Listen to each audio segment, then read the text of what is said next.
সাবেক প্রধানমন্ত্রী শেখ হাসিনা এবং সাবেক স্বরাষ্ট্রমন্ত্রী আসাদুজ্জামান খান কামালের বিরুদ্ধে 3টি অভিযোগে ট্রাইব্যুনাল সাজা প্রদান করেছে। প্রথম অভিযোগে ট্রাইব্যুনাল এই দুই আসামির বিরুদ্ধে আমৃত্যু কারাদণ্ডের আদেশ প্রদান করেছিলেন।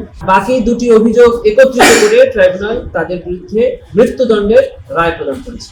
আপনারা জানেন যে আন্তর্জাতিক অপরাধ ট্রাইব্যুনাল আইনের 21 ধারা মোতাবেক আপিল দায়ের করা এটা অ্যাজ অফ রাইট, অতএব যেখানে অ্যাজ অফ রাইট আপিল দায়ের করা হয় সেখানে শুনানির প্রয়োজন হয় না। এটা দায়ের করা মানেই আপিল গৃহীত হয়েছে মর্মে ধরে নেওয়া হয়।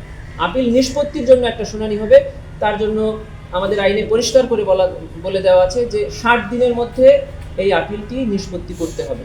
আমরা আফটার ভ্যাকেশন আমরা ট্রাইব্যুনালে আপিল বিভাগের চেম্বার জাজে এটাকে দ্রুত হিয়ারিং এর জন্য অর্থাৎ ফিক্স করার জন্য আনবো, তারপরে মেনশন করে আমরা যত দ্রুত সম্ভব, যেহেতু আইনে 60 দিন বলা আছে, আশা করছি তার আগেই অ্যাপিল ডিভিশন এই আপিলটি নিষ্পত্তি করবে।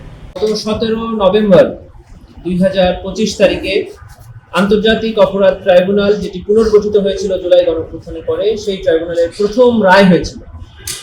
সেই রায়ে সাবেক প্রধানমন্ত্রী শেখ হাসিনা এবং সাবেক স্বরাষ্ট্রমন্ত্রী আসাদুজ্জামান খান কামালের বিরুদ্ধে 3টি অভিযোগে ট্রাইব্যুনাল সাজা প্রদান করেছিল।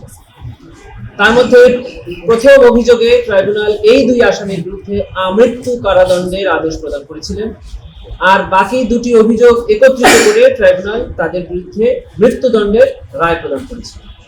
প্রসিকিউশনের পক্ষ থেকে সাবেক প্রধানমন্ত্রী শেখ হাসিনা এবং আসাদুজ্জামান খান কামালের বিরুদ্ধে প্রদত্ত সেই আমৃত্যু কারাদণ্ডকে মৃত্যুদণ্ডে পরিণত করার জন্য আপিল বিভাগে অর্থাৎ সুপ্রিম কোর্টের আপিল বিভাগে একটি আপিল দায়ের করা হয়েছে। আজকে সেই আপিলটি দায়ের করা হয়েছে কারণ আপনারা জানেন যে ট্রাইব্যুনালের যে কোনো রায়ের বিরুদ্ধে সুপ্রিম কোর্টের আপিল বিভাগে 30 দিন সময় থাকে আপিল দায়ের করার। 17 তারিখ ছিল এই শেষ দিন। আমরা আজকে আপিল বিভাগে সাবেক প্রধানমন্ত্রী শেখ হাসিনা, সাবেক স্বরাষ্ট্রমন্ত্রী আসাদুজ্জামান খান কামালের মৃত্যুদণ্ড চেয়ে অর্থাৎ আমৃত্যু কারাদণ্ডকে মৃত্যুদণ্ডে উন্নীত করার জন্য, ইনহ্যান্স করার জন্য আমরা আপিল দায়ের করেছি 8টি গ্রাউন্ডে। আমরা আমাদের মেমো অফ অ্যাপিলে 8টি গ্রাউন্ড এনেছি। তার মধ্যে প্রথম গ্রাউন্ড হলো যে আন্তর্জাতিক অপরাধ ট্রাইব্যুনাল আইন 1973-এ যে শাস্তির কথা বলা আছে তার প্রথমেই ডেথ পেনাল্টি দিয়ে বর্ণনা করা আছে, তারপরে গ্র্যাভিটি অফ দি অফেন্সের কথা বলা আছে। যেহেতু আইনে একটি শাস্তি প্রেসক্রাইব করা আছে, এই জন্য ডেথ পেনাল্টি তারা সকল চার্জেই পাওয়ার যোগ্য। এটা আমাদের প্রথম গ্রাউন্ড ছিল। দ্বিতীয় গ্রাউন্ডে আমরা বলেছি যে জুলাই গণঅভ্যুত্থানে যে অপরাধ সংঘটিত হয়েছে সেটা হলো violation of serious human rights, এবং সেখানে হেনিয়াস অফেন্স হয়েছে যার শাস্তি একমাত্র মৃত্যুদণ্ডই হওয়া উচিত।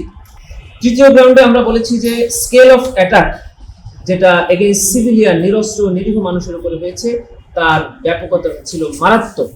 এর কারণে মৃত্যুদণ্ড ছাড়া অন্য কোনো শাস্তি প্রদান করা আইনত সঠিক হয়নি, এটা আমরা বলেছি।